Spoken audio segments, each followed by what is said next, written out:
Come sail away, come sail away, come sail away with me, lads.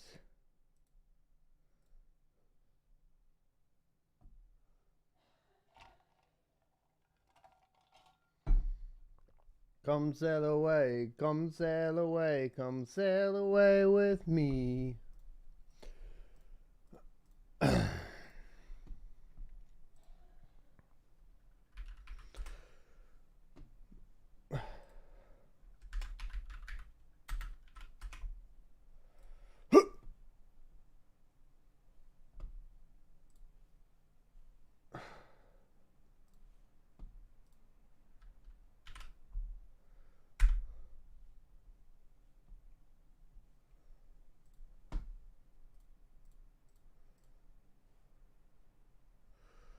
Come sail away, come sail away.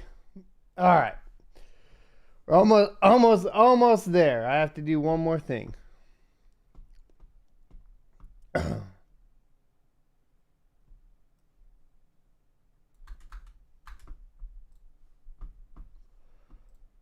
One more thing.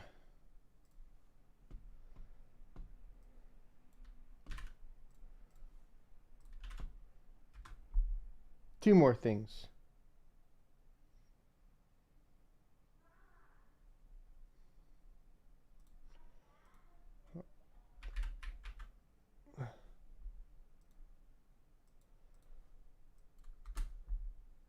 Guess there's no pin in that. All right.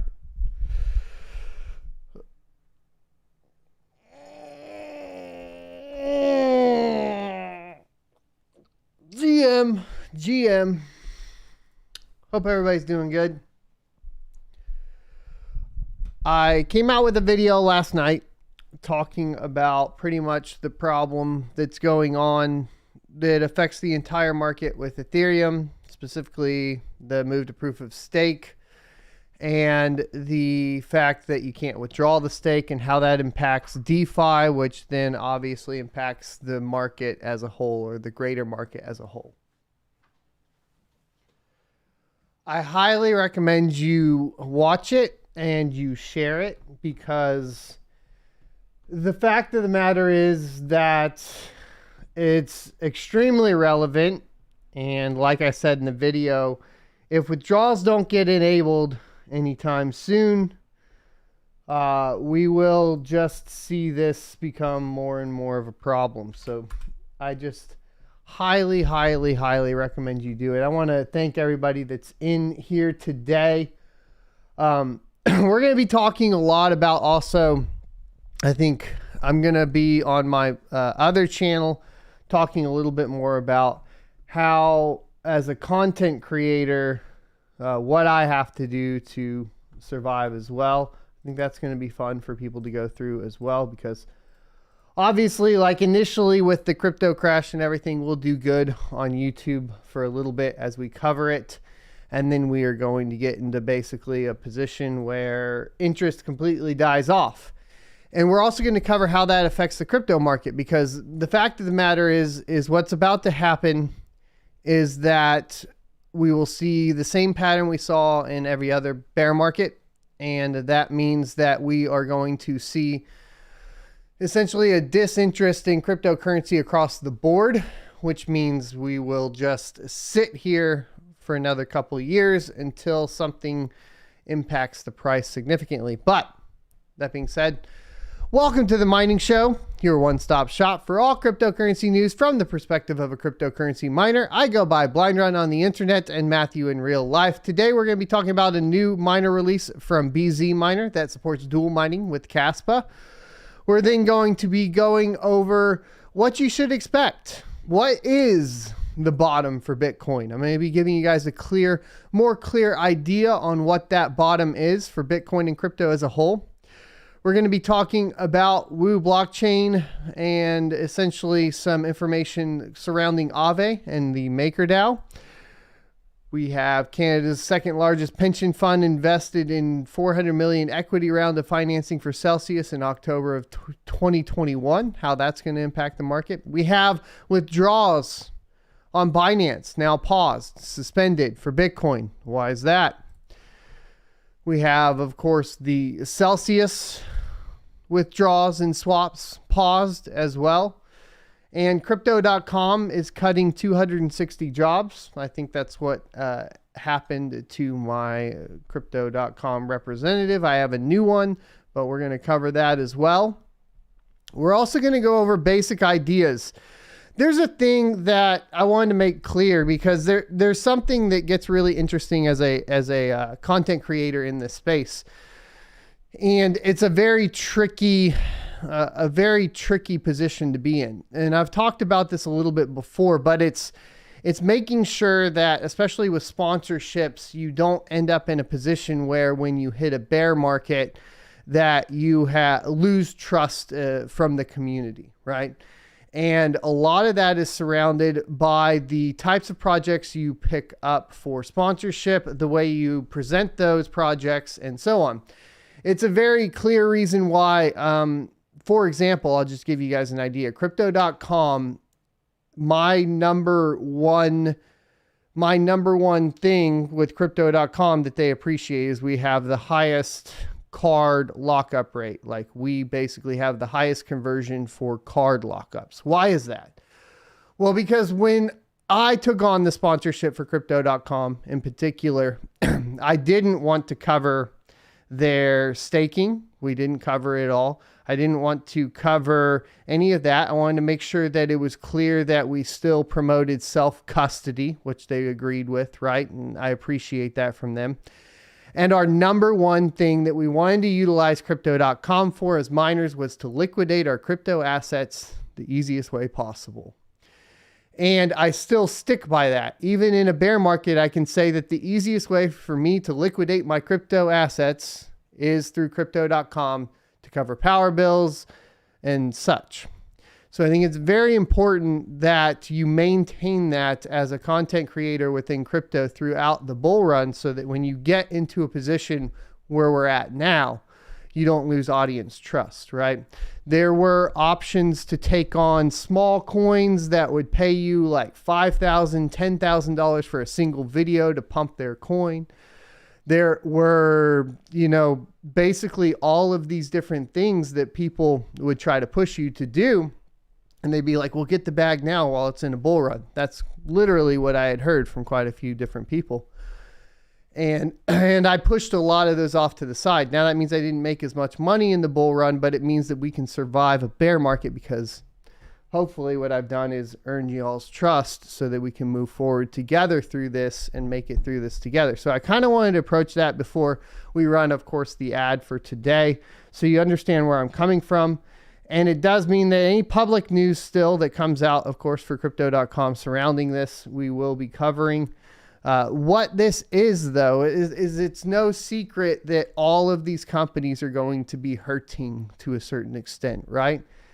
We already talked about Coinbase and their kind of reduction of hiring and all of that. So now, of course, this is going to impact Crypto.com too. Today's sponsor is Crypto.com. Crypto.com is my go-to centralized exchange for liquidating my crypto assets. With their Crypto.com Visa debit card, I can load up my mined Ethereum to pay for power and other operating costs quickly while earning up to 8% cash back. In addition to the Visa debit card, there are additional fiat options, including wire transfers, to easily receive your profits. Crypto.com also offers additional services, including trading and even staking, to earn additional revenue on your investments.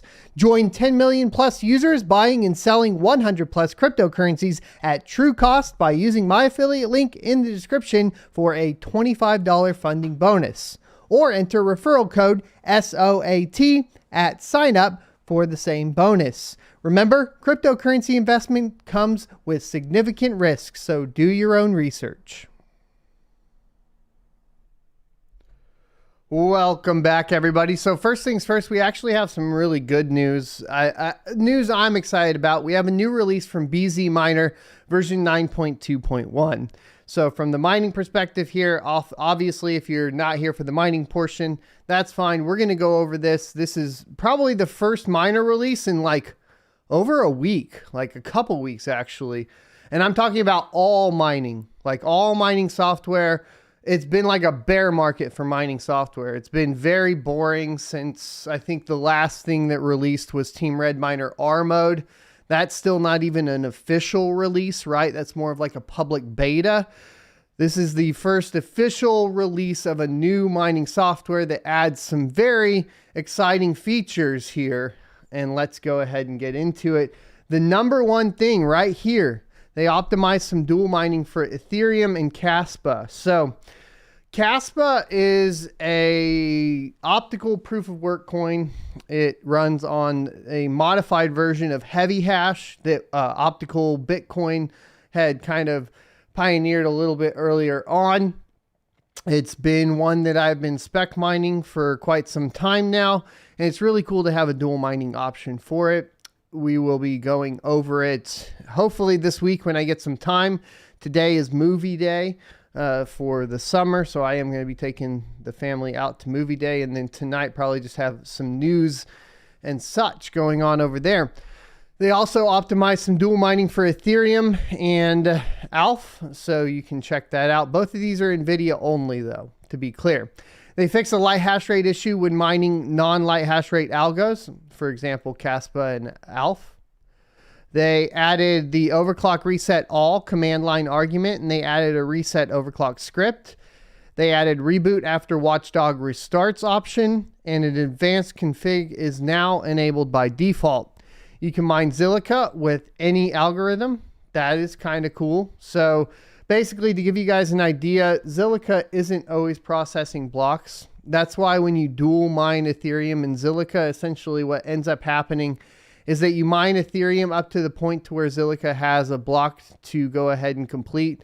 Then your miner will hop off and it will complete the Zilliqa block transaction. It'll try to find that, and then it'll pop back over to Ethereum.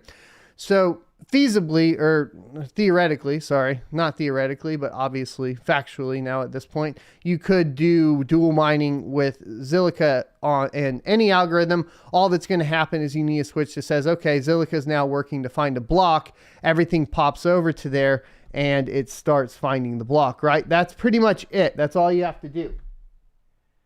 And that's pretty awesome. So now you can do that on BzMiner. ZIL DAG creation only happens once, and always mine the ZIL window when the alternate and split mining, right? IXI looks at total memory instead of available memory when determining intensity. IXI is a really interesting one. I've been using their app. They have a chat app that is basically fully functional called Spixie, I believe it is. If you guys want to go up there and chat with me, maybe we need to create a group chat over there. They fixed the config.txt, update frequency in milliseconds, fixed throttle notification power limit, always yellow, fixed auto fan parsing as 0 for integer only values. They fixed Alephium issues with or when multiple solutions are found at once, and fixed extra dev fee option config.txt argument, and they added extra dev fee to command line. So pretty awesome stuff. I think that, you know, from the perspective of being able to test out dual mining, obviously Ethereum or Ethereum Classic with Kaspa is super awesome. Kaspa has obviously been one of the few that's been pumping super hard lately. It's on 2 exchanges now, and I like it. So I don't think it's up today, but I mean, over the past couple months or whatever, it's the only one that's had like those crazy gains. I think it was actually number 1 for a little bit on CoinMarketCap as far as price increase goes. Now we do have some more specifications as well. So getting the mining out of the way and then getting the GPU hardware stuff out of the way before we really get into this. Obviously, this is crypto mining, you know, a crypto mining show and channel, so we're still going to cover all of this stuff primarily. We have the NVIDIA GeForce RTX 4050 will be the next generation mainstream graphics card. We have specifications. It's offering the latest graphics architecture based on Ada Lovelace GPUs. The graphics card will replace the 3050 and will be in the sub $300 US segment, which is aimed at the mass consumer segment. While there's no denying the enthusiasm around the higher end 4090 and 4080 and 4070 series, or even the mainstream 4060 graphics card, which we covered the specifications on last week. Definitely go check that out. That offered the best of the best gaming performance. The RTX 4050 series graphics card will be designed around the $250 US segment, which is a mainstream priced range aimed at the budget gamer who wants the same features as higher end cards minus the performance at much lower price point.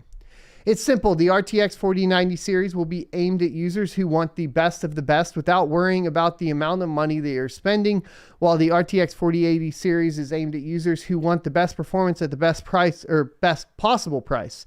The RTX 4070 will be the sweet spot for high-end gaming, while the 4060 is designed for the gaming masses at a price that will be hard to ignore given its performance. And the RTX 4050 is aimed at those who want to enter the new series at a budget tier price without losing the next gen feature set. Just like the generation before, the 3050 managed to offer performance closer to the 2060, but was hurt by its 128-bit memory interface.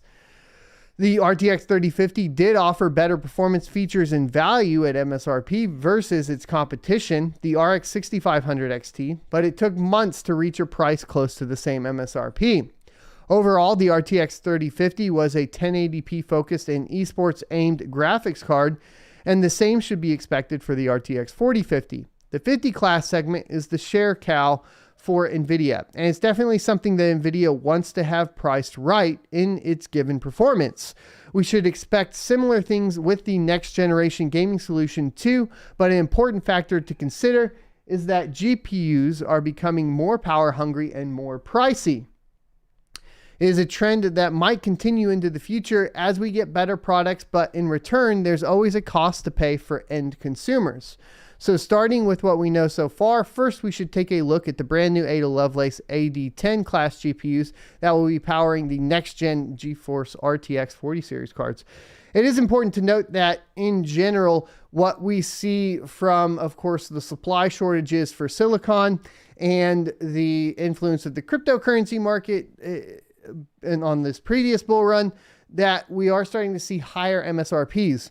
And it kind of goes along those lines of like, once those higher MSRPs are locked in, it's very rare for them to come back down. You compound that with, of course, record high inflation. And I wouldn't really regret your GPU purchases just yet. Meaning, I know that a lot of people were purchasing some GPUs, Q1 of 2022 and, obviously Q4 of 2021. And they're like, well, I might not make my money back, that sort of thing.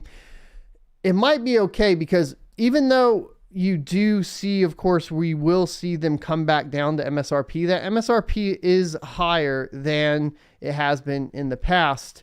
And these shortages do appear to be threatening to continue. So like I kind of tell everybody when they ask me like, what crypto do you buy or whatever, I always say, I don't hodl crypto, I hodl silicon.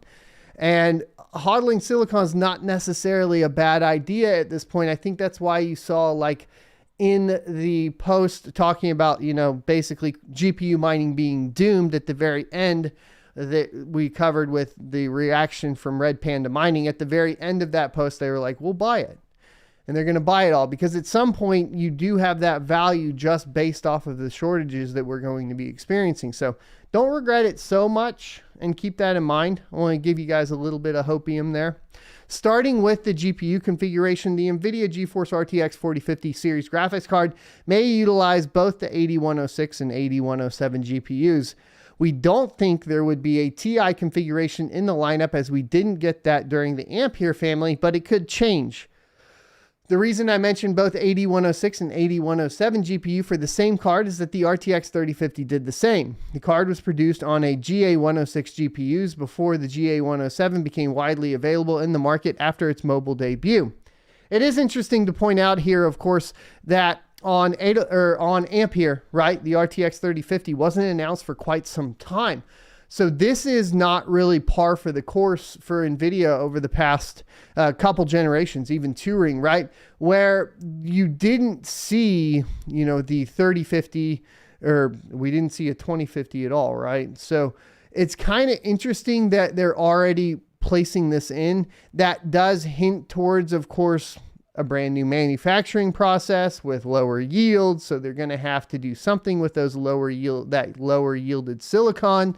And it makes sense that they're already like, okay, we already have something here to start manufacturing RTX 3050s. It's just kind of interesting that it's already getting announced. The RTX 3050 was always meant to utilize the GA107 GPU, but NVIDIA made good use of the GA106 dies that couldn't reach the yields required for the higher end cards. The GPU is said to measure around 150 millimeters squared and will utilize the 4 nanometer process node, which is an optimized version of TSMC's 5 nanometer node designed for the green team. The NVIDIA Ada Lovelace AD107 GPU is expected to feature up to 3 GPC, graphics processing clusters. This is the same GPC count as the GA106 GPU. Each GPC will consist of 4 TPCs and 8 SMs, which is the same configuration as the existing chip. Each streaming multiprocessor will house 4 subcores, which is also the same as the GA106 GPU. What's changed is the FP32 and the INT32 core configuration. Each subcore will include 128 FP32 units, but combined FP32 plus INT32 units will go up to 192. This is because the FP32 units don't share the same subcore as the INT32 units. The 128 FP32 cores are separate from the 64 INT32 cores. So in total, each subcore will consist of 32 FP32 plus 16 INT32 units for a total of 48 units. Each streaming multiprocessor will have a total of 128 FP32 units plus 64 INT32 units for a total of 192 units.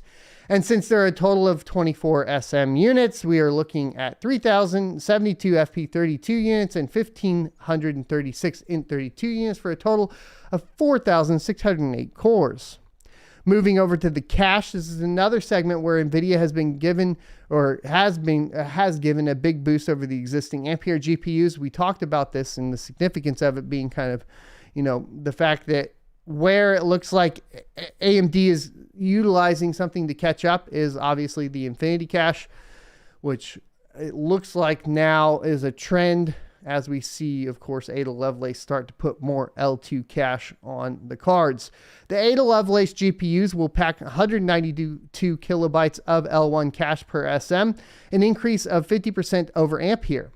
The L2 cache will be increased to 16 megabytes as mentioned in the leaks. This is an 8 times increase over the Ampere GA106 GPU that hosts just 2 megabytes of L2 cache. The cache will be shared across the GPU. Finally, we have the ROPS, which will stick to 16 per GPC. You're looking at up to 48 ROPS, the same as the current GA106 GPUs. There are also going to be the latest 4th generation tensor and 3rd generation ray tracing cores infused on the Ada Lovelace GPUs, which will help boost DLSS and ray tracing performance to the next level.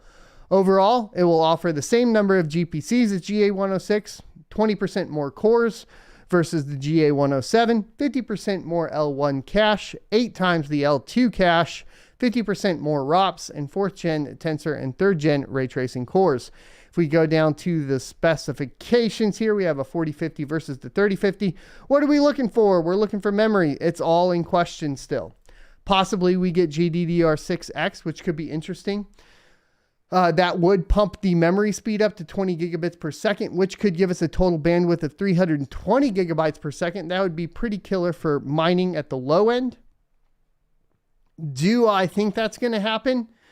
I don't know. I'm thinking they'll probably still go GDDR6 and probably just the faster GDDR6. So instead of the 14 gigabits per second, maybe 18 gigabits per second or something along those lines.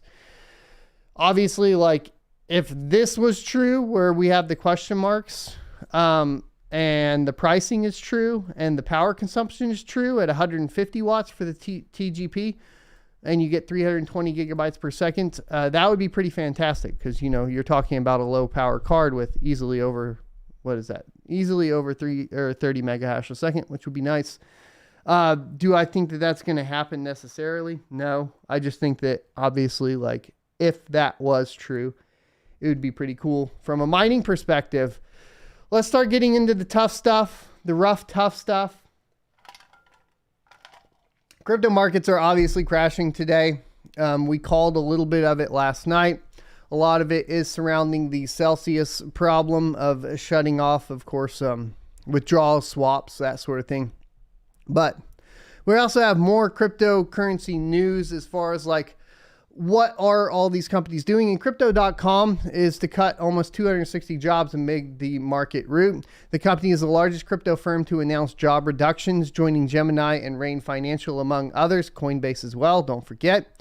Crypto.com will cut almost 5% of its workforce, or about 260 employees, CEO Chris Marszalek said in a tweet over the weekend. Quote, our approach is to stay focused on executing against our roadmap and optimizing for profitability as we do so. That means making difficult and necessary decisions to ensure continued and sustainable growth for the long term by making targeted reductions of approximately 260 or 5% of our corporate workforce, end quote, he said in a tweet thread. Crypto.com is a Singapore-based cryptocurrency exchange that offers mobile trading, application, payment, and lending services, joins other major crypto companies laying off employees amid turbulent market downturn. Winklevoss twins-led exchange Gemini cut about 10% of its workforce, and Middle Eastern crypto exchange Rain Financial, among other companies, said it was cutting dozens of jobs. Coinbase said it would be rescinding some job offers and would pause hiring to cut costs as well. Overall, like, this is obviously impacting me a lot. I'm going to let you guys know how this plays out. For example, I lost my original rep. So I have a new rep. She seems great. No problems there. It looks like my invoices are still going through. There was some questions about, I guess, my contract renewal didn't get submitted. So I got to make sure that it was both countersigned and signed. So I hope everything is good there. I'll keep you guys up to date because they are what that sponsorship in particular for this show is what will keep us going through this bear market. So hopefully I'm not part of that cut. Now I'm a little different. I'm a content creator and we have a contract, right? So might be a little bit more safe than say like an employee, but you never know what could happen, right? And the number one thing that I have to lean on, and we'll talk about this more, is going to be, of course, the community. Like without you guys, that's what's going to, without you guys, this isn't possible at all. So definitely going to figure out ways maybe that we can build this up from the community perspective and keep covering crypto for, through the bear market and into 2024, which obviously is like one of those things that like, we're in this section now where a lot of new people are coming in. So to the new people that have come into crypto, maybe you came in off the huge hype. Maybe you didn't even know about crypto for the last super cycle.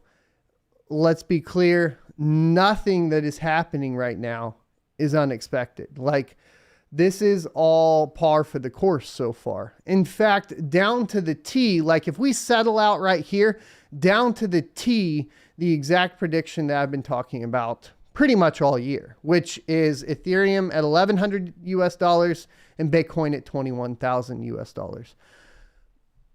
If it stays here. Now, could it go lower? Yes, it could go lower. My kind of thought behind it going lower, just to be clear for everybody, is that we would see a dip down and then a recovery back, right? So when all of this kind of crashes out, you get a little bit lower and then it comes back up. That's at least in relation to Bitcoin. Now, Ethereum has a whole other problem going on. And, that is what we covered in last night's video. And the reason for that is because of all of this staked Ethereum on the Beacon chain that has been getting sold to people without the ability to actually withdraw said Ethereum. So it doesn't have any backing. Part of that comes from, of course, the memo to the Celsius community that we kind of spurred on the video last night to talk about it. But you need to know that Celsius has turned off pretty much all of their withdrawals, swaps, and transfers between accounts. They say they're taking this action today to put Celsius in a better position to honor over time its withdrawal obligations. Acting in the interest of their community is their top priority, they say, and in service of that commitment to adhere to their risk management framework, they have decided to activate a clause in their terms of use. Terms of use in crypto is, look, if you didn't learn your lesson with terms and conditions and clicking through them on other applications, etc., in Web 2, you probably didn't learn that for, of course, cryptocurrency. And these terms of use are obviously important. Did you know that they are able to, at any point, go ahead and turn off withdrawals? Did you know that? If you were part of the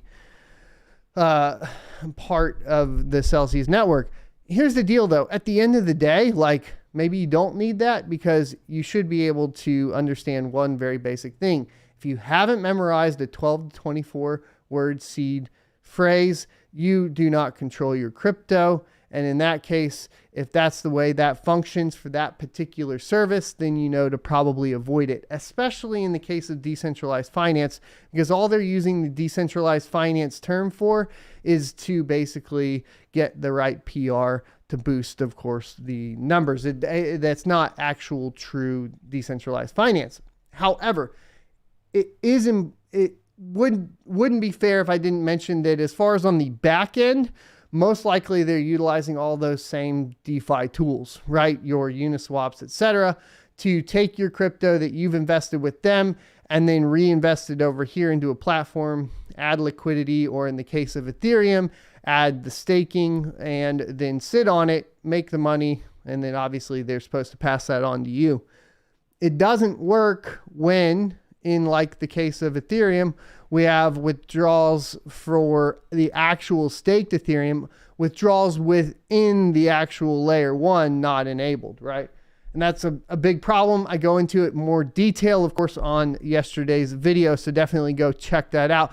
We have more withdrawals temporarily suspended as well from a announcement just here recently from Binance. They say withdrawals on the Bitcoin network were temporarily suspended. Bitcoin withdrawals on other networks, BEP20 and ERC20, remain open and are working as normal. Why did this happen? Let's get zoomed in here so you guys can see it a little bit better. This is due to an earlier batch of transactions getting stuck from low transaction fees submitted and hence resulting in a backlog of Bitcoin network withdrawals. The Binance team is working on a solution to resume Bitcoin network withdrawals. Binance will reopen withdrawals on the Bitcoin network once our withdrawal system becomes stable, and we will notify users in a further announcement. Please note, some pending Bitcoin network withdrawals may be rejected once withdrawals on Bitcoin network are resumed. In this case, the users will need to resubmit their withdrawal requests. Bitcoin withdrawals on other networks remain open and are working as normal. They say they apologize. And here's the thing, too, that you need to understand. What does this tell us, right?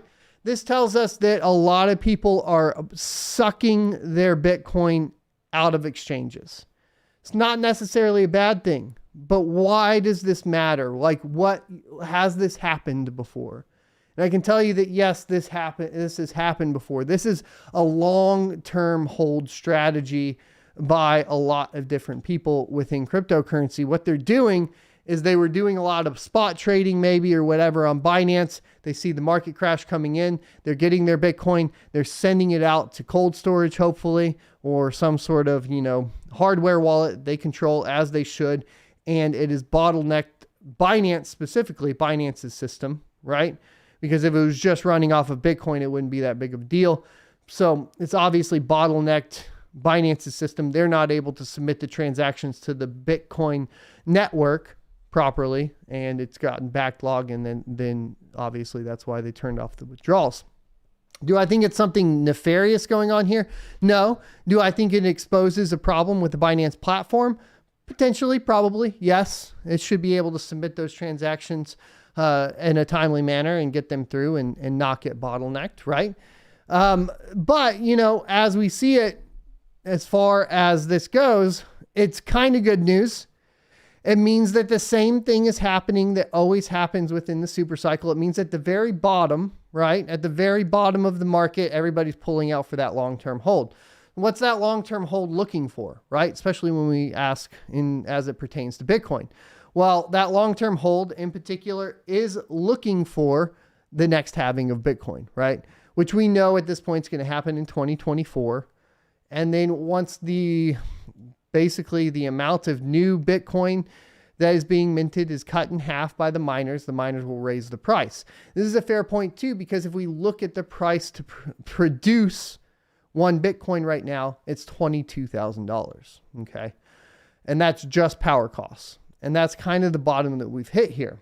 We're going to talk more about like what the bottom should be, that sort of thing here in a little bit further. But we just have a ton of bad news coming out over and over. So Canada's second largest pension fund invested in $400 million equity round of financing for Celsius in October. Obviously, that's going to be a problem with, of course, the withdrawals being shut off. We'll be covering this more. Nick Carter was talking about it. Woo Blockchain says that according to Finance, if Ethereum falls to $1,100 to $1,200, the liquidation pressure from DeFi will be about $900 million, mainly from Aave, MakerDAO, and Compound. So one of the things I wanted to bring up is like we keep talking about centralized exchanges and the risk you run there, but there are risks within decentralized finance as well.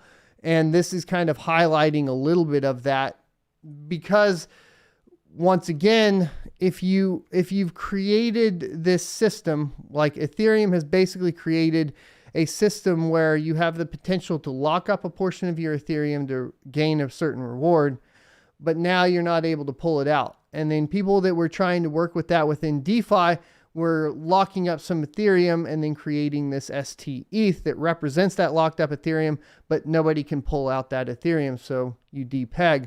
What happens when your staked Ethereum, your ST-ETH, staked Ethereum represented as a token on the Ethereum blockchain, what happens when that depegs? That influences, of course, the rest of DeFi to start depegging, just in general, right?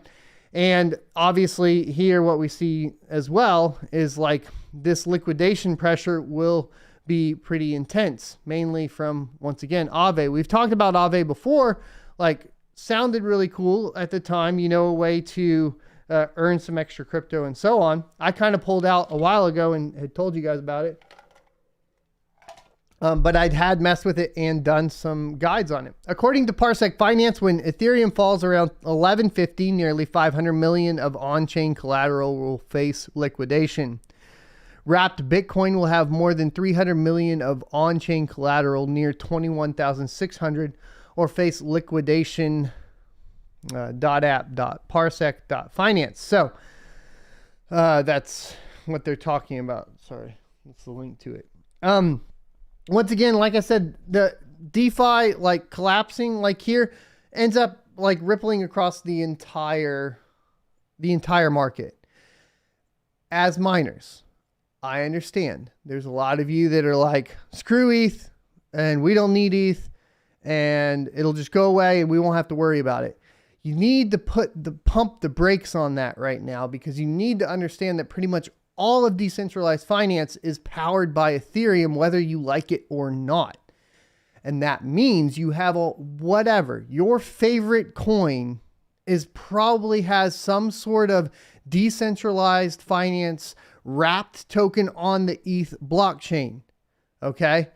And that will be affected by a failure of ETH to execute proof of stake and the merge, the failure of ETH to enable withdrawals to prevent staked ETH from depegging, and that will basically destroy all of decentralized finance, and the entire crypto market will basically take a dump. There are outliers here, sure. Standalone chains that haven't integrated with DeFi won't be impacted. Potentially, it's still going to be impacted by the whole market, because all your pairings within centralized exchanges are still will still have to accommodate for that, right?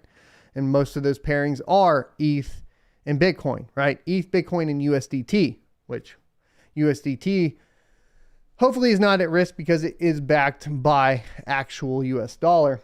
At least that's what I've been told. So hopefully Tether still sticks around as far as that goes, if there's enough in, of course, for everybody to use within the system. But you don't want ETH to fail.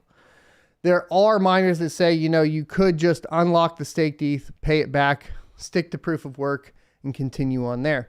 I think that's actually a valid argument for Ethereum in general, right?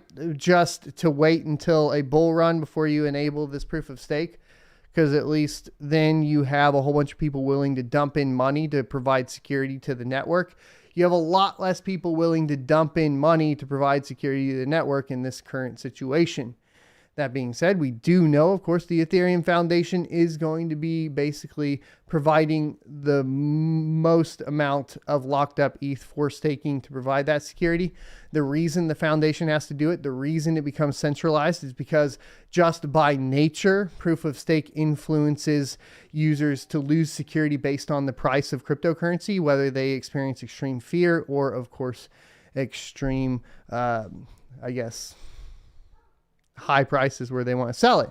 Sorry, we have some people at the door here, so pardon me while we go through this. Hopefully that makes sense and you understand that we don't want Ethereum to go through this. We don't want these problems to be presented as a whole in the cryptocurrency market because DeFi does influence it. So where are we at, guys? Are we at the bottom for cryptocurrency? Well, here's an old thread that I think is relevant. Mean Hash had retweeted this and I remembered it. And it's a really, really good one to really put you in a position of approaching the markets as they sit. Once again, I like to clarify that this is nothing new. This has all happened before. So everyone wants to know when Bitcoin will bottom. And he has some good news and some bad news. He says, which would you like first? This is a thread. So bad news, right? Everyone wants the bad news first. If you can stomach the broccoli, you'll get rewarded with dessert. At least that's what I tell my daughter. He says, okay, so here it goes. Bear market bottoms are not formed as a V-shape like correction, retaking the highs. That's what bull markets look like. Fear is not the opposite of greed. Apathy is. And this is important to understand. Fear and greed are just two sides of the same coin, captivation. But what he's talking about for a bear market is what ends up happening is this slow decline of interest within it as the price goes down. And apathy means you have a whole bunch of people that are like, oh, well, I kind of, I already bought the crypto. I'm just going to wait for it to go back up. And they kind of are expecting, hopefully, that like prices will go up sooner, right? Because I've even had this conversation. If you guys don't know, I've been doing a lot more calls with people, specifically like I have a Calendly set up. I shoot it out to people. They schedule calls. I talk to them. I've done some consulting. I've done a lot of talks. There's a lot of new younger kids within cryptocurrency that I'm talking to. There's examples of like, just basically 20 to 24-year-olds, I think, like that are starting new ideas, really got in on this new bull run, are really excited about crypto. And I'll talk to them and they'll be like, well, yeah, I think it'll recover here again soon. And I'm like, hold on, man. Like in reality, like we've seen this before. So like your hope here, like I get it. I understand where it's coming from, but it's misplaced, right? You have a lot longer to wait. There's more patience that needs to be practiced within this market at this time. And that is because it's a really slow drop down to the bottom. People are just holding on to that crypto, hoping that it goes up quicker than normal. And that's just not the case, right? So as that happens, more and more people start kind of being like, whatever, just sell my cryptocurrency, go back to work, right? I've done the same thing, right? Last bear market. So I'm fully familiar with the exact attitude surrounding it. Bear market bottoms are formed after prolonged periods of false rallies, increasing disinterest and eventually apathy. The mindset is, I give up, I'll look for returns elsewhere. It also coincides with a dwindling of media interest. And this is extremely important too, because this is what I was talking about as a cryptocurrency content creator. I can tell you, we were talking about this last week. I kind of called it, right? I was like, yo guys, if you look at trends.google, right? Let's go to trends.google and just look at crypto. The interest is down. And I look at this all the time because my job as a YouTuber is to judge the trends, right? To a certain extent, so that I can generate the views and the clicks and then people. So this is part of what I do. And I was like, yo guys, this dip's pretty rough, man. This dip's pretty rough. Like this is the lowest we've been in interest ever, right? Last week, lowest interest in crypto ever, that always coincides with this reality, right? And that's kind of how this all works out. So it's important to understand that like what a part of this is just the interest keeps going down and down and down and down. Thanks for the super sticker. I love the super stickers. Sadly, number 6, we're not there yet and may not be for many months. Remember, this is coming from February 5th, 2018, not dissimilar from the timing of this bear market, even down to like the months and everything. It's actually extremely creepy how close it is. The only real difference here is that we had outside forces kind of influence a quicker downturn of crypto down to that $30,000 mark for Bitcoin or whatever. Whereas the previous bull run cycle, I think in February, we had hit all-time highs and then quickly dipped off. So I think like it was January, maybe we hit that 21K, it like spiked and then it boom, and then kind of came back down and started slowly going down in February, right?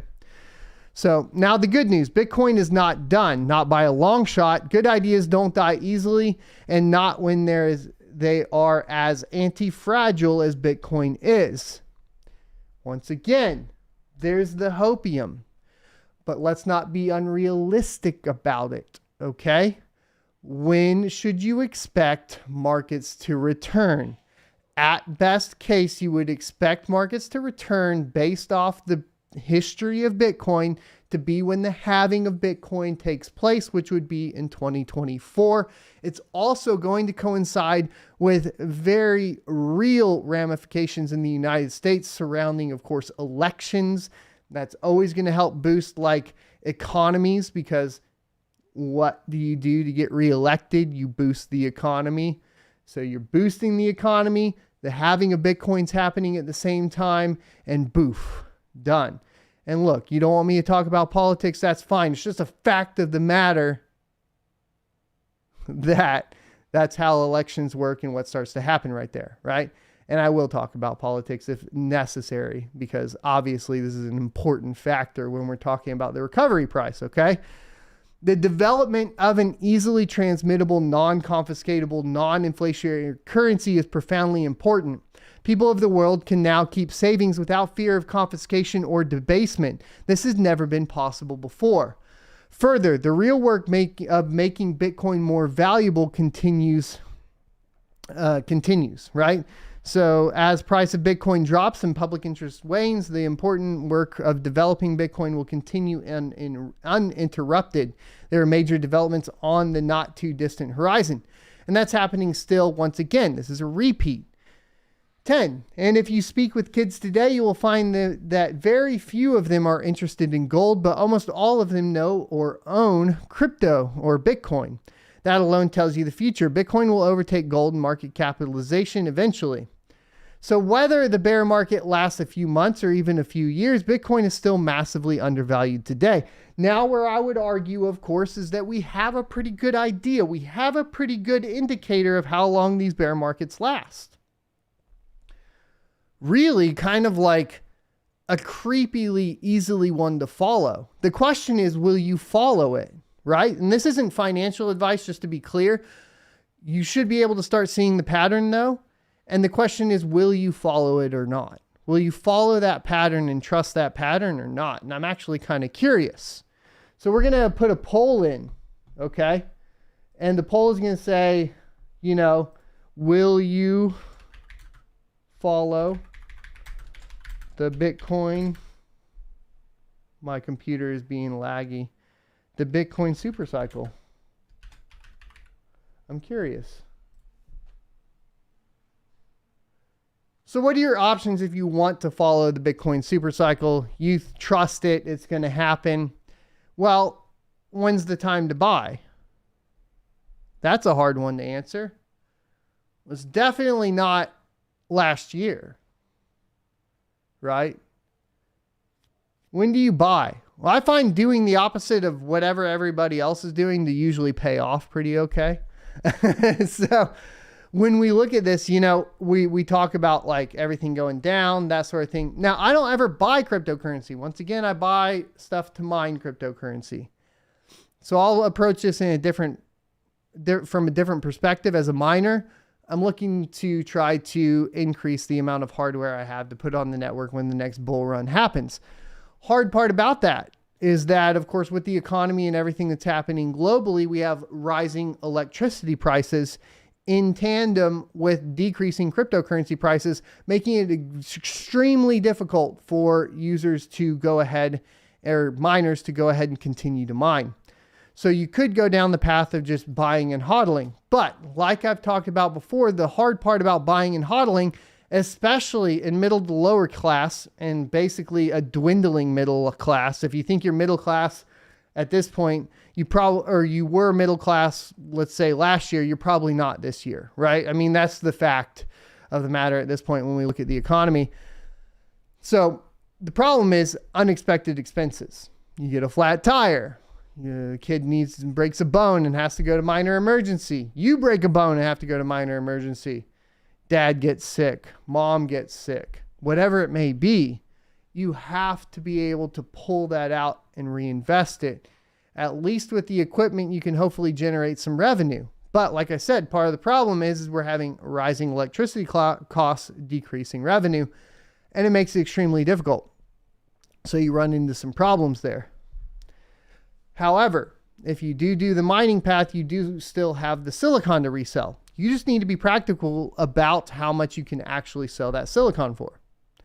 And I think a lot of people are still trying to oversell. I even see like buy and sell in Discord and within Rocket Chat, where they're even still trying to sell some of these GPUs over what I can get them off of Amazon. So make sure you're looking up what these were at MSRP, and then start looking up what they'll probably be on the used market once they start flooding the used market. The good news is, if you're in the position to start purchasing equipment, you will be finding yourself kind of in heaven as you kind of purchase a ton of equipment. So, real quick, I just want to show you guys this picture. It's just on my Twitter if you want to go see it, but I got my blue belt on Saturday. I've been training jiu-jitsu for just under a year now, and that's my coach, Eduardo. His nickname is Zero, and he is super awesome from Brazil, and I have progressed extremely well, especially over the past few months with his help. So it's Double Five, a little bit lesser known of a group, or I guess in jiu-jitsu, not like your standard Gracie Baja or anything like that, but I love it. I do go to a gym in town, so I'm pretty excited. It took me, like I said, a little under a year, and that was pretty awesome. So kind of want to share that with you guys because, obviously with everything kind of taking dips, everything else in life is a little rough. It was probably good timing to go ahead and get a blue belt, get ranked up, you know what I mean? And be like, yes, I did something. The work paid off, because right now, I'll be honest with you guys, all the work I dump, all the hours I dump into crypto YouTube, into cryptocurrency mining and so on, it doesn't feel like it's paying off right now. And I've been doing this for, YouTube 12 years, something like that. Just last year, we went full time. Of course, going full time at Bull Run, we could talk about that and whether or not you should. I have some arguments surrounding my personal life situation on why I think it was a good idea no matter what, primarily surrounding basically spending time with my family, especially right before an economic downturn like this. It's something I want to talk about on my other channel. So if you want to subscribe to the Clips channel, I'll probably be talking about it over there a little bit more. So I don't actually have a lot of rigs online right now. And the reason I don't have a lot of rigs online is it's hot as can be. We're talking about 104 degrees yesterday, I believe it was. 104, 107 the day before. We're talking about triple digits. This is Fahrenheit. The farm's hot, boys. It's hot. It's so hot. It's so bad. But here's the good news, right?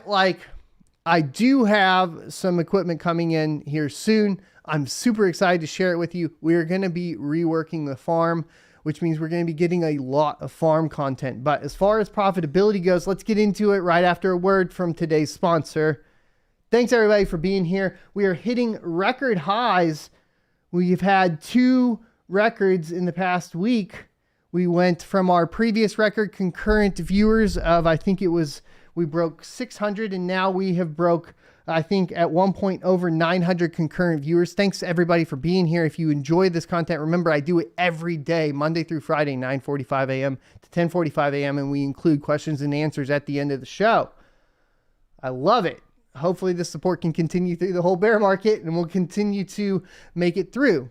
Today's sponsor is Crypto.com. Crypto.com is my go-to centralized exchange for liquidating my crypto assets. With their Crypto.com Visa debit card, I can load up my mined Ethereum to pay for power and other operating costs quickly while earning up to 8% cash back. In addition to the Visa debit card, there are additional fiat options, including wire transfers, to easily receive your profits. Crypto.com also offers additional services, including trading and even staking, to earn additional revenue on your investments. Join 10 million plus users buying and selling 100 plus cryptocurrencies at true cost by using my affiliate link in the description for a $25 funding bonus. Or enter referral code SOAT at sign up for the same bonus. Remember, cryptocurrency investment comes with significant risks, so do your own research. All right. Thanks everybody for going through the next ad set. So, mining profitability, obviously going to be low with the price going down. I currently have 3.57 gigahash online. For the past 24 hours, it's been 3.45 gigahash a second. That's equating to 0.051 ETH and 110 ZIL. That's actually pretty good. We're up a little bit on ETH, and the reason for that, as far as the amount of ETH being mined, and the reason for that, to be clear, is that, you know, obviously when you liquidate, it drives the fees up on Ethereum, so we're a little up. It's not terrible. And then, of course, at the end of June here, we're going to get the reset. So we're going to get a reset of the difficulty bomb, which means the amount of ETH that miners are going to earn throughout July, at least, is going to go up. I have a video covering that and why. So make sure that you go ahead and watch that. It's going to be very important because hopefully it comes right at the right time for people to really kind of figure out what they're going to do with their mining farms. And once again, every month we're going to be talking about my mining farm, the budget, if we're clearing bills, all that sort of stuff. But, you know, we also got some Zilliqa up in here, 110 Zilliqa. I have been dual mining it, and then that is in my Nautilus wallet. Where's the rest of my hash? Well, one rig's offline, right? I just turned one off completely because it's getting hot. The rest of my hash is, or was, on, and it kind of went, I don't know why, my personal stats is on Ergo. But it's on Ergo in kind of an interesting way. We're going to talk about this in more detail later. But GetBlock has essentially these things called smart pools. Well, there's a new token on the Ergo blockchain called Neta. And the important note about Neta is that right now, if you go through the smart pool for GetBlock, you can earn basically an additional 22%. So what happens is you get, basically you solve an Ergo block, right? You get your payout based on the amount of shares you've been mining there. And then that gets converted to Neta, and then they give you additional 22%. And then you can go to ErgoDex and utilize ErgoDex to swap yourself into Neta, right? So basically over the past 12 hours, because I swapped them yesterday. Actually, I swapped them about 12 hours. Yeah, about 12 hours. We've done 1,062 Neta, right? So that's pretty much what we've been able to do. Let's see if we can swap that to, let's say, SIG USD. Let's say max. That's going to be about $10.43 for 3 rigs and 3 gigahash. So the conversion right now, Neta is not on, to be clear, the reason we're doing it this way is Neta is not on like CoinMarketCap. So I couldn't plug in 1,000 over there. So I have to go see what it's swapping for to the SIG USD, which is the stable coin on the Ergo platform. I'll cover all of this in a mining how-to for you guys later, but it does appear to be like functioning pretty well. So I'm pretty happy with it as far as all that goes. We'll go into it more, like I said, later on. At this time, too, it looks like the API data, I'm having some issues with the API data from GetBlock. So I was going to try to pull that for you guys here, but it's kind of just spinning right now. I'll talk to the GetBlock guys and make sure that that's fixed. Yeah, and then we got application error. So yay. I mean, GetBlock's doing a lot of cool stuff. Unfortunately, sometimes stuff breaks when you're doing a bunch of cool stuff. So mining profitability, obviously bad. Like the whole day is like what, $70, something like that. We're going to be getting some of that fixed though. So hopefully we'll get it sorted. Let's go ahead. Ergo wallet should be in the description. Herwin. Oh, which wallet do I use? Nautilus. I use the Nautilus wallet. I'm going to cover all that when we do. We're going to do a how to mine Neta video for you guys. Let me get some more coffee. Iced coffee. Let's check out what to mine. Let's go ahead and correct some of these numbers. We know ZIL hash 110. We know Kapow 60. We know ProgPow 60. We know Firo proof of work Pow 60. Calculate that out, right?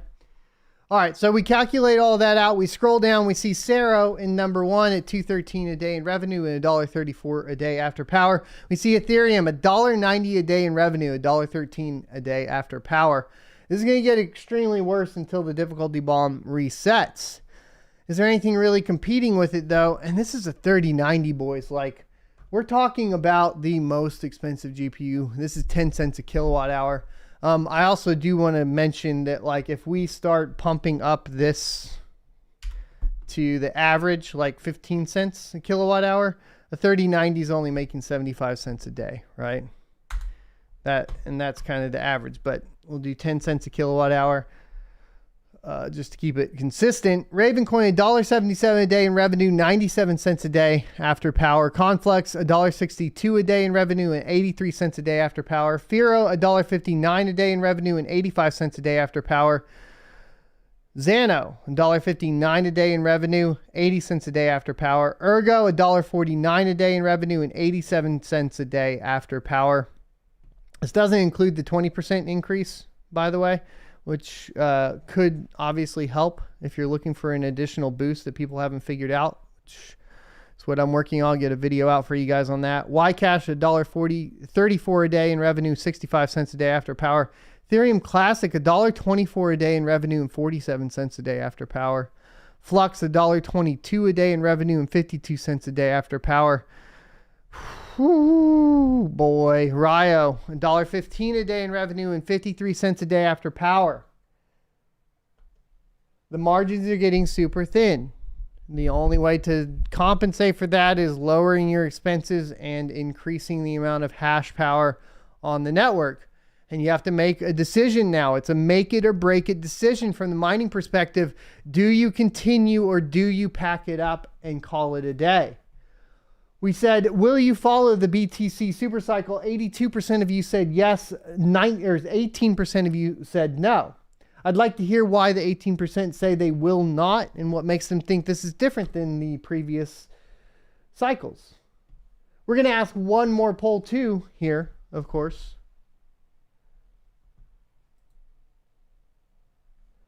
Are you going to continue to mine?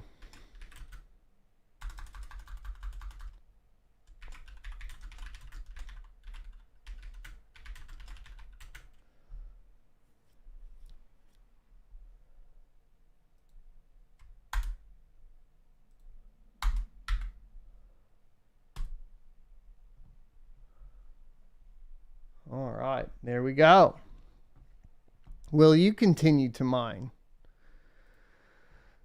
Let's take a look at the networks and see what's going on with hash rate. Bitcoin, 232.29 exahash a second, about 3 exahash a second down from Friday.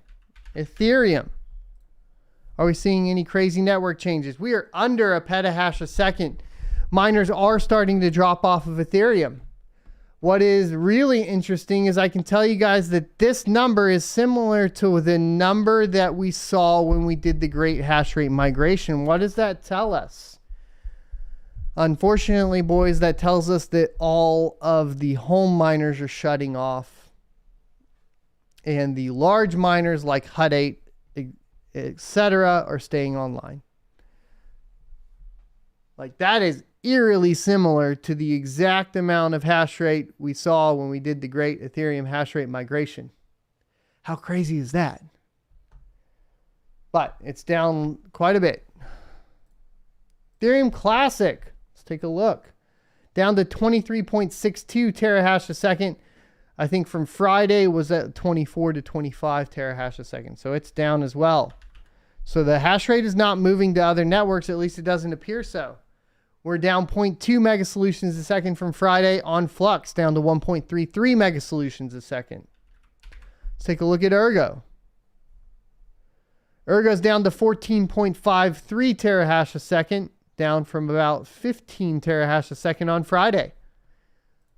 Hash rate is dropping off all of the networks. It is not moving anywhere else. What does that tell us? Miners are having to shut down because electricity cost is too high and miners are not generating enough revenue off of mining to compensate. This means that we will start seeing basically liquidation from home miners on places like Facebook Marketplace, Craigslist, eBay, that sort of thing. It'll be the time to buy more silicon if that's your decision. And your best bet is once again to increase hash rate, reduce costs. And I'm going to be working on doing that myself as well. Does it get worse from here? I mean, if we're following exact patterns, because I know a lot of people are going to be scared of that, right? If we're following exact patterns, we would expect another 10% drop, 10 to 12% drop in Ethereum down to 1,100. And we'd expect a couple thousand to another 10% drop on Bitcoin. I wouldn't expect more than an additional 10% drop on both of those for the bottom of the bear market. However, there are, obviously this isn't financial advice, and there are external factors going on here.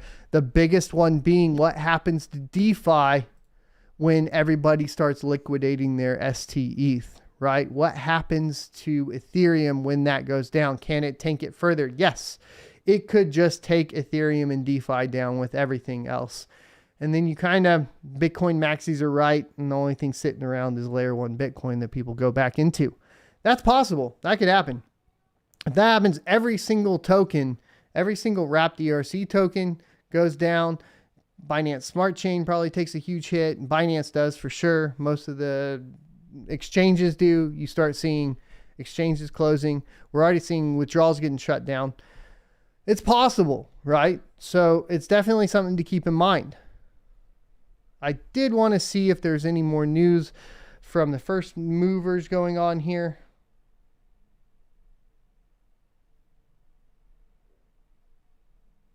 Yeah, not much going on there. So we're not going to worry about that. And let's get into questions and answers. Oh, mining pool profits for the, let's go over these. Last 90 days, Ethermine in first, F2 pool in second, mining pool up in third. Last 60 days, Ethermine in first, crazy pool in second, mining pool up in third. Last 30 days, ZET in first, crazy pool in second, Ethermine in third. Last 21 days, ZET in first, Ethermine in second, nano pool in third. Last 14 days, ZET in first, Ethermine in second, crazy pool in third. Last 7 days, Ethermine in first, crazy pool in second, mining pool hub in third. Last 3 days, crazy pool in first, ZET in second, Ethermine in third. And for the last day, Ethermine in first, flex pool in second, ZET in third. Let's get into questions and answers. Remember, super chats are always appreciated, never required. Obviously, in a bear market, I understand it's going to be even more difficult, but easiest to read. The poll said, will you continue to mine? 81% of you say yes. 19% of you say no. And then tagging at Son of a Tech will highlight the message orange and make it easier for me to read. Alex Dua says, at Son of a Tech, at this point, I'm going to tweak rigs to run most efficiently and hope for the best. Joel Silva says, at Son of a Tech, this cycle will be totally different from the previous cycle and unpredictable due to institution investment and regulations. You know, I had been saying that I thought that was going to be the case, and then look what happened, the exact thing that happened last time. That's all I'm going to say, right? Goblin or Gobbles the 13th Goblin says, Ask Simon Tech, I'm calling for 15K low, 20K high. The problem is it's costing 22K to mint a Bitcoin right now, right? On average. And that's just power. If we take in all costs, then we're talking about around 30K. Detroit says, Ask Simon Tech, ETH block time 14.7 seconds this morning. Yeah, we get the reset in June though, you know. So there's that. Tim says, Ask Simon Tech, Binance just re-enabled withdrawals 4 hours later. That makes sense. Probably just had to get them all submitted in. We have a super chat, $5 super chat from Patrick. Says, if ETH shits the bed, do you think that could Ethereum Classic grab its utility in apps and simply replace it? No, I do not think that happens. I mean, like, there would be a slow burn of some sort of replacement for DeFi that could potentially happen, but you're also going to be talking about a ton of regulation that goes into play. It would be the easiest to recover onto, theoretically, as far as like users would be familiar with MetaMask, developers would be familiar with the ecosystem, that sort of thing. But it's not just going to be like copy pasta and everything goes back to normal and everything's all happy-go-lucky, right? Like, there's pain that gets suffered here because there's too much money lost. It's not like the money just copy and paste over to Ethereum Classic, because it'll be lost on Ethereum before anybody could get it over there. Tan says, Ask Simon Tech, ETH dropped to 650. Will drop to 650. I don't think so. LZ says, Ask Simon Tech, congrats on over 850 viewers. Thank you, good sir. At least you get some attention. Well, you know, at least we get to talk about this every day like normal. And more people find out. Yeah, that's great. And thanks again, everybody, for being here. It's super awesome. Dan San says, Ask Simon Tech, my lower card is a 1070, 1080 is on ETH at 4 to 10 cents a day on Cero. Eternity, Ycash. Have you mined any of these? Cero, no. Eternity, no. Ycash, no. James PT says, Ask Simon Tech, I have to shut down 50% of mining. I overinvested in GPUs and wasn't ready for heat issues with this low revenue. I can't afford construction costs to run 100%. I understand exactly where you're at, James. And I think that's, you know, we've been talking about, you know, a lot of the large miners are experiencing basically the same thing, where delays, right? Like I have delays too. I had delays on construction, so I'm really at a quarter of operating, operating capacity to what I was planning on being at this point. And the problem is the actual, for me, like the rent didn't actually change, right? So it's not like I'm paying a quarter less in rent. I'm paying the same rent that I was supposed to have for, 100% capacity, but I only have 25% capacity. And then obviously with the heat, it makes things more difficult. I'm trying to solve that right now. But then I'll still just be at 25% capacity and I have to still, finish rent. So it's tough from that perspective. LZ22 says, Ask Simon Tech, do you think that developers killed ETH alone, or is it also unlucky timing? Developers killed ETH alone? What do you mean? I guess I don't really understand the question. As far as like timing goes, I would assume that here's the thing. There's an ego problem with Ethereum at the top, where I would like to say that they're fully aware of the Bitcoin super cycle and would be fully aware that of the halving timing and the traditional cycle and of the bear market. The problem is the ego says we're going to decouple from Bitcoin, and Bitcoin doesn't matter, and Ethereum will be doing its own thing by then. So if ego got in the way, then I would say unlucky timing. And I think ego did get in the way. I think ego probably did blind them. I want to say thanks for the super sticker from Hugo Down, and thanks for the super sticker from Derek Castillo. Thanks, guys. You rock. Dave Jack says, how long were you a mechanic? About 7 years. And that went into IT. It's me says, at Simon Tech, hey, how do you feel about hosting right now? I would love to cooperate with you. Got to get more hash rate outside my country. I'll be talking about hosting at some point. I would like to, but at this point, I'm still, like I said, waiting on that capacity. We have another $5 super chat from Hugo Down. Says, any thoughts on about the government working to regulate self-custody wallets?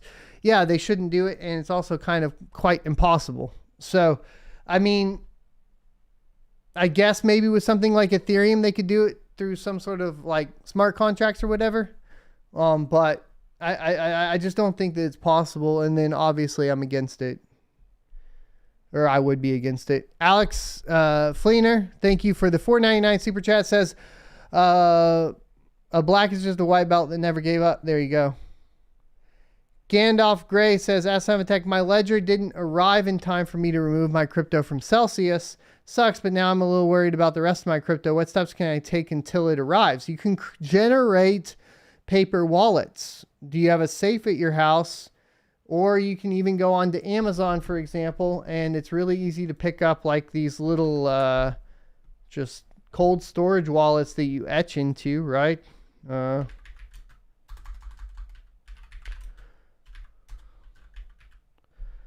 And I think they even have some that like ship same day. Let me see if I can find some. The problem is like, I think everybody has cold wallets misdefined, personally. Where was the good ones that I used? There's a lot of them. Just a lot of them. But any of these like plates or whatever, you can just, let's get an example.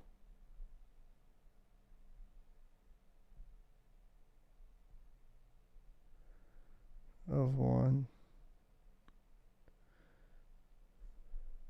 Yeah, you can get one like this right here, and then just generate the wallet address, and then boof, you're good. Put it in there. You don't, like, the low-tech solution is honestly the best solution. Like, you don't need these digital hardware wallets, guys. You're just spending a lot of money for like something that's ease of use, but also has basically, essentially, in my opinion, vulnerabilities or potential vulnerabilities. And the problem is, right, none of us are smart enough to figure out the vulnerabilities, and for the most part, the hackers will figure it out. The guys that are going to steal your crypto will figure it out. You're not going to figure out the vulnerability until somebody already has stolen the money, right? So I approach those wallets more like they're warm wallets, because you're still plugging them in. What it's doing is allowing you easier access to send and receive funds, right? Primarily send funds is what you're going to do with it. If you're just wanting to long-term hodl, get some of these like steel crypto plates, put in your seed phrase, throw it in a safe, never let it touch the internet. Does that make sense? And then you would just recover that seed phrase to whatever hot wallet or warm wallet you want later if you need to access the funds. I think there seems to be like some really big misconceptions, because I had some people like say like, you know, I used YOROI. Now what I do? I'm like, you can just recover that seed phrase to Nautilus. You can take that seed phrase, generate it anywhere, and recover it to any software wallet. We need to do some more content surrounding it, because apparently there's a lot of people that misunderstand how this is all functioning. And I understand it can be confusing. So I'll try to figure that out and how we want to talk about it. But then you just go and you generate, you know, on whatever, Bitcoin dot, wallet generator. Then you just go generate a Bitcoin wallet with like, I don't know, which one have I used before? I think Bitcoin paper. No, not that one. Oh, paper wallet generator.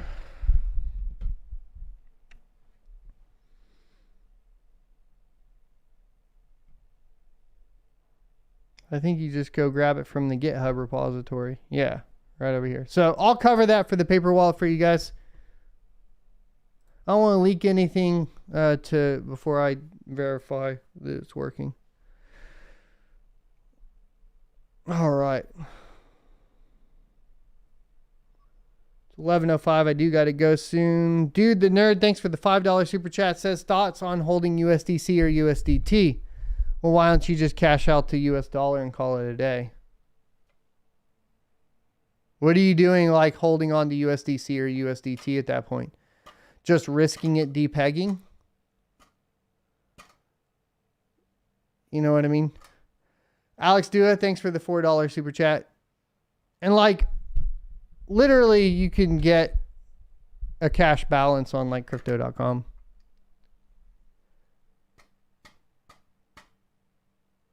ETH can be a paper wallet too. Shoot, if you wanted to, you could just generate your seed phrase with MetaMask for Ethereum, write it down, disconnect the MetaMask, and done. You just generate a new wallet address. There's offline ones though, they're a little bit safer. So like if you can offline generate, then you're even more safe because it's never touched the internet at that point. Stablecoins are used for a very specific purpose, and stablecoins are used to make it easier to trade on exchanges and decentralized exchanges, primarily decentralized exchanges. So it makes it easier for traders to participate within in the networks. They have it's also important to have those to start the decoupling process of Bitcoin and all the rest of the cryptos. That all makes sense. But a long-term hold, just get the US dollar. You know what I mean? Like, that's the end of the story at that point. So I think that hopefully that helps. But paper wallets are the way to go, in my opinion.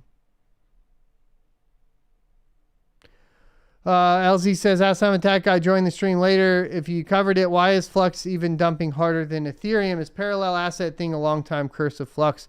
Parallel assets would be a long time curse, yeah. Because the problem is like, I mean, the fact of the matter is like, that means that all the other networks affect Flux, right? And what parallel assets do they have right now? They got Ethereum, they got Binance Smart Chain, they got Cadena, Tron, and then they got AVAX and Atom as the new ones, right? So whenever there's like they do those partnerships and they add all that liquidity into like whatever that tokenized asset is, it generates some risk there, right? And then they're compounding their risk by however many parallel assets they have. It's great in a bull run, terrible in a bear market. Like parallel assets, I'm just being completely honest. Great idea in a bull run because you benefit from all of them. Terrible idea in a bear market.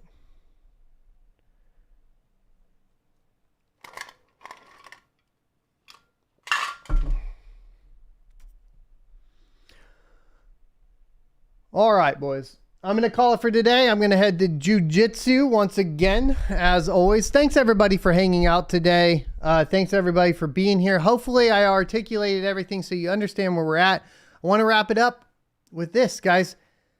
There's nothing new under the sun. We hit, like, literally exactly the same thing that's happened before.